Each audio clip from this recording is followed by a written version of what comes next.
this. Yeah, exactly. We don't see Brent suffering. The reason we want to. By the way, I know I'm going to interrupt you. I'm just looking. I didn't realize you have like printouts of shots from the movies and stuff like that. Yeah. There's a New York site that specifically shows the structures, the original structures that they're based on, and then the matte painting or the paintings they used to build it off of. Richard has done his research on this, so they do a fantastic job with that, and they nail it. And again, that one that really comes off almost with a bit of a 3D element is the library with the lions out front. When you look at that in the film, it has a depth to it. Yeah.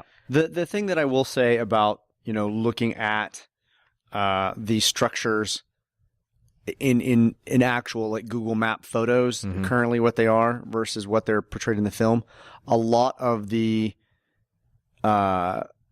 facades they give us are the facades that aren't at street level. They are a story to 2 stories above. Oh, right. Yeah, like the very top of it. Outside of the lions, exactly. Yeah. Outside of the lions, we're given the very, very top of the public library.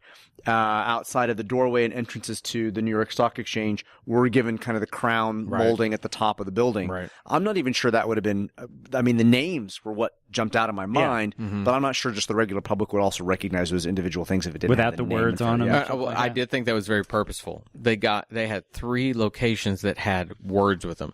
If you've been to New York, you'll see the mix of Art Deco to classic colonial style to modern, whatever it may be. But they chose 3 things that, I don't think the Empire State Building has Empire. I don't know. I just went to that one, and I don't remember if it says it above that door. So you've got all these things that you can iconically look and say, this is what it is. Right. The New Yorkers that listen to this are going to probably have 50 others that they can think of, but still, they chose Central things America, that were easily discernible to the average person. Somebody in Oklahoma that's watching this movie for the first time would at least recognize those names if they didn't recognize the facade of those buildings. And it's really, every one of them, though, you can kind of look at it, and it's there's a slightly comical element to how almost symmetrically they're broken. They're broken up. They're so broken perfectly, so we can still see it. Yeah.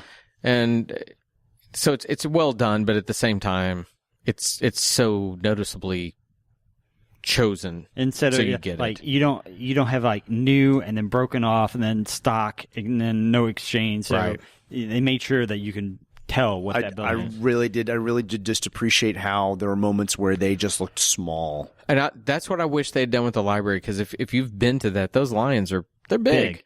They're not gigantic, but they're big enough that it would have been. Yeah. It would have been nice if we had a moment with them. He could have looked at that, and they obviously like built one of the something. heads was broken off and on the ground, right? So he walks up to you and you see like the head is almost as big as him. Yeah. So we'll get in coming minutes that a lot of the sets that will happen a few minutes from now are repurposed sets from another film. I wonder if the lions that we see in this, I tried to find any note on it if they were repurposed from it. I couldn't find anything.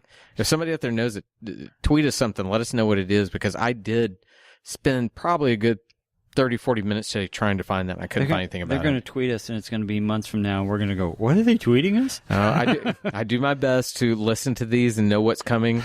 And to the extent that when this comes, I just posted the Linda Harrison Wonder Woman thing, because we just technically talked about that whenever it came out. But do let us know. If you know something about this, we're going off to the research that we can find on there. So if you know something else, please let us know.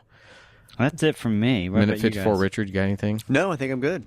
All right, so we are coming into the end of the week. Minute 55 comes tomorrow, and I'm gonna give the heads up right now. You want to talk about a silent moment? Yeah. That is a moment where it's not going to hear much. Nothing's happening. But we will break it down nonetheless. So for Richard and Sean, I'm Todd. Everybody have a great day. We'll see you tomorrow. Bye. Bye, everybody. Beneath the minute of the apes. Beneath the minute of the apes. Beneath the minute of the apes. The only good human is a dead human.